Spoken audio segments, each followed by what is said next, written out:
तो श्रीमद् भागवत महापुराण की कथा में प्रवेश होता है। तो प्रथम स्कंद है सर्वभूत हृदय। श्री सुखदेव जी को हम नमन करते हैं। महामुनि व्यासदेव जी के द्वारा निर्मित इस श्रीमद् भागवत महापुराण में मोक्ष पर्यंत फल की कामना से रहित परम धर्म का निरूपण हुआ है।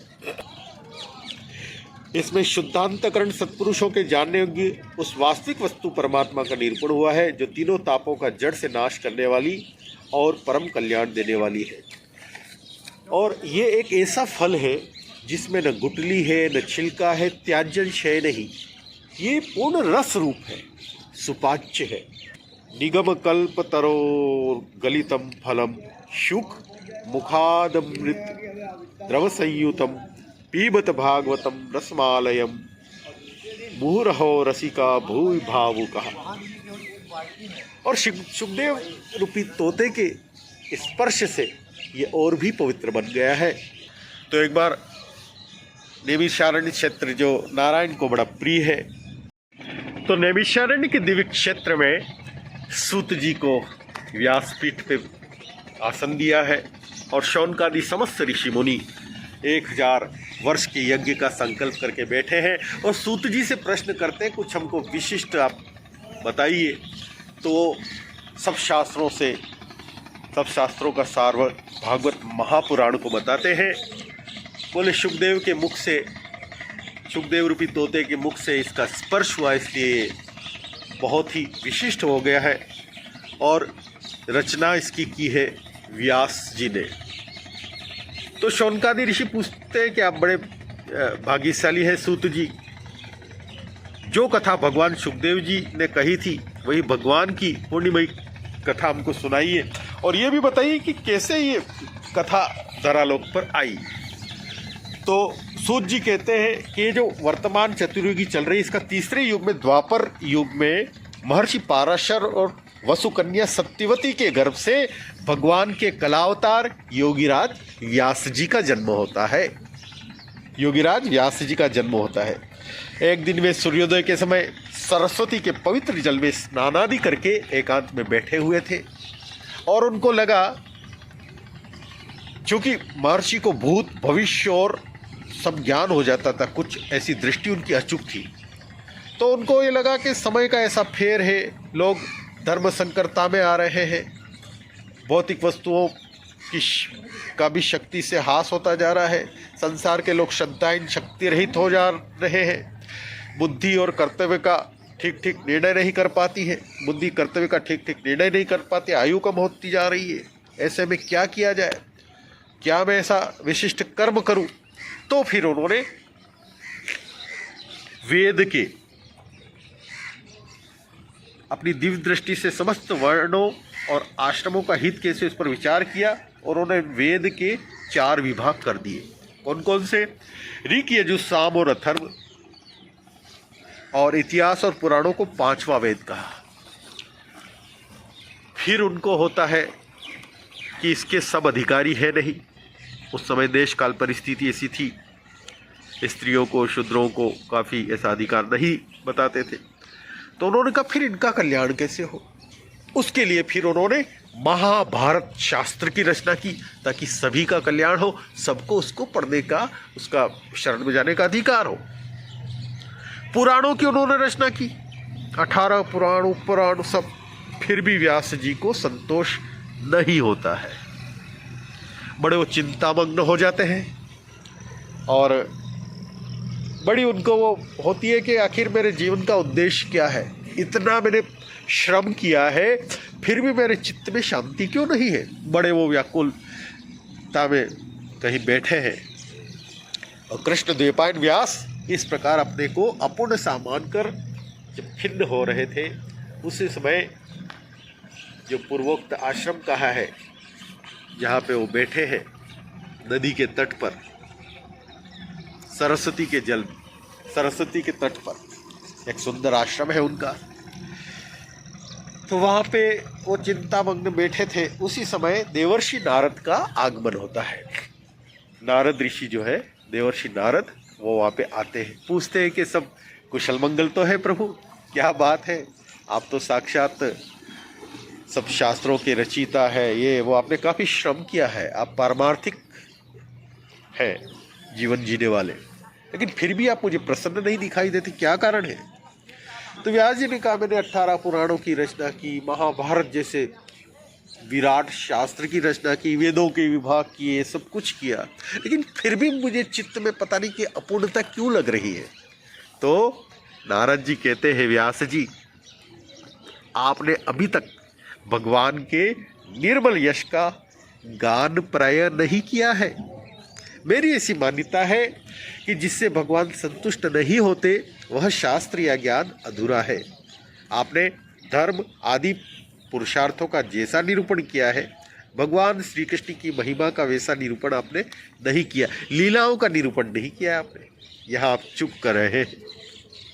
तो फिर वहाँ पे उनको प्रेरणा होती है और फिर वो भागवत इस महापुराण की रचना करते हैं व्यास जी। नैमिष क्षेत्र में जो कथा हो रही सूत जी, तो वहाँ एक प्रश्न शौनकादि ये भी करते हैं कि हे ऋषि श्रेष्ठ, आपको ये कथा कहाँ से प्राप्त हुई? तो सूत जी कहते हैं कि जब शुकदेव जी ने राजा परीक्षित जो गंगा किनारे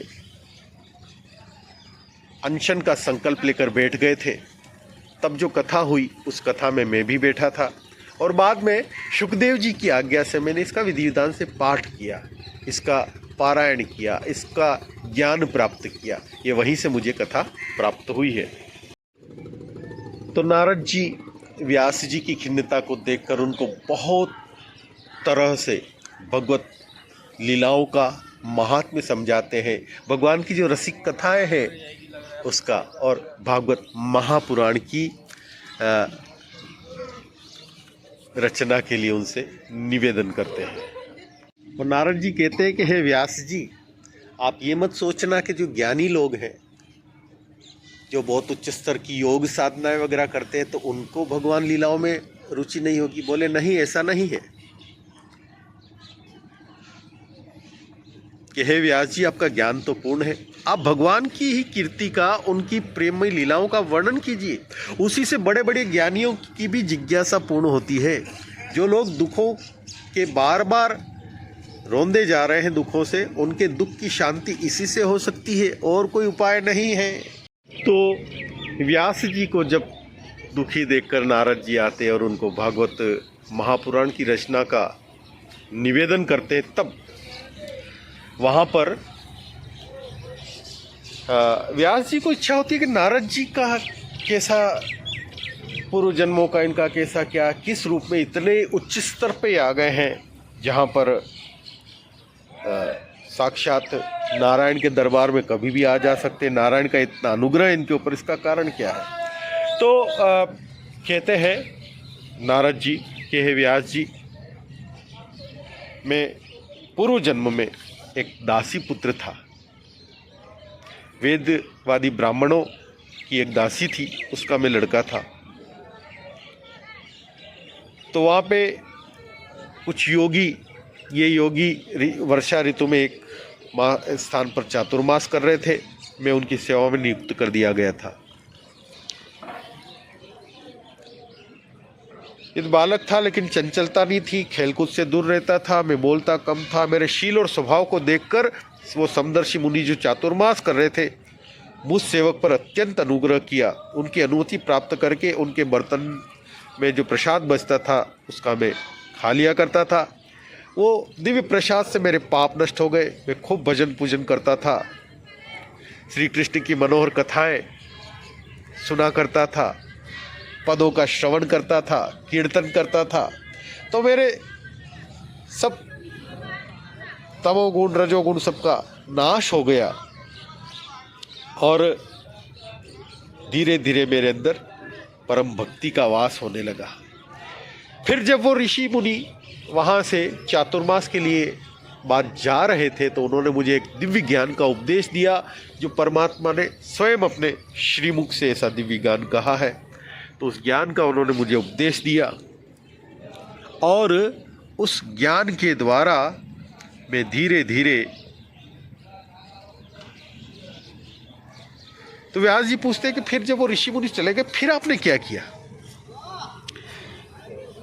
तो नारद जी कहते हैं कि उसके पश्चात मेरी माँ मुझे बड़ा प्रेम करती थी, उसका इकलौता लड़का था, लेकिन कुछ वो माँ थोड़ी वो उस हिसाब से मेरा भी कोई सहारा नहीं था। वो स्नेह बहुत करती थी, मेरे योगक्षेम की लोक परलोक की चिंता तो करती थी, परंतु पराधीन होने के कारण वो कुछ कर नहीं पाती थी। तो एक बार वो कहीं जा रही थी गाय को दूहने के लिए, तो सांप डस लेता और उसकी मृत्यु हो जाती है। नारद जी को लगता है चलो जो भी हुआ ईश्वर के हिसाब से हुआ तो ठीक हुआ। उसके बाद घर छोड़ के निकल जाते हैं ये, और बड़े बड़े जलाशय बीच में आते हैं, जंगल आते हैं, वहाँ कहीं नहीं रुकते हैं, निरंतर चलते जाते हैं। फिर एक जगह बैठ जाते हैं एक पीपल के पेड़ के नीचे। चलते चलते मेरा शरीर शिथिल और इंद्रियाँ शिथिल हो गई, बड़े जोर की प्यास लगती है, भूखा तो था ही, वहाँ एक नदी मिलती है, कुंड में स्नान जलपान और आचमन करते हैं, और बड़ा सुंदर पीपल का पेड़ वहाँ पे वो बैठ जाते हैं। तो वहीं पे भगवान इनको एक प्रकार से हृदय में दर्शन देते हैं। बड़ा दिव्य दर्शन प्राप्त हो तो नारद जी को बड़ा आनंद होता, बड़ी ये एकदम से वो फिर रूप हट जाता है ध्यान में जो एक दर्शन होते हैं, तो नारद जी को बड़ी वो होती है। तो भगवान कहते हैं कि अभी मैं तुम्हें दर्शन नहीं दे सकता हूँ, जब तुम्हारी विशिष्ट योग्यता और हो जाएगी तब मैं अवश्य दर्शन दूंगा, तुमको बहुत आगे जाना है। फिर उसके बाद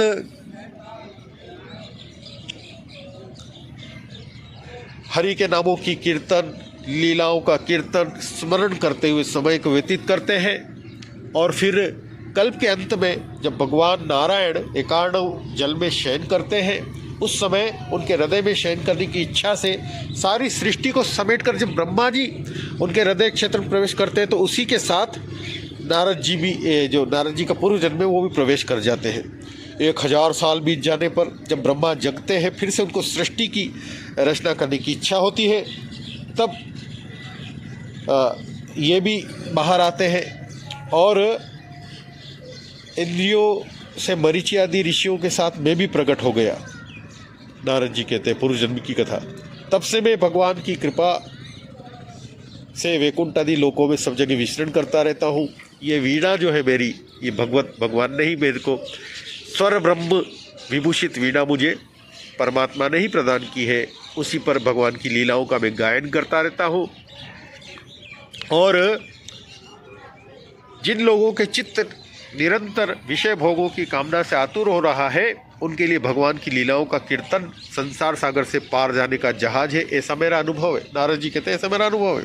हे व्यास जी, आप निष्पाप हैं, आपने मुझसे जो कुछ पूछा वह सब पिछले जन्म का रहस्य, साधना का रहस्य, आपकी आत्मसंतुष्टि का उपाय मैंने बतला दिया।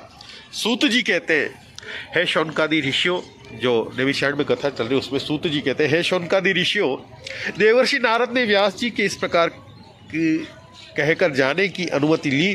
वीणा बजाते हुए देवर्षि चले जाते हैं।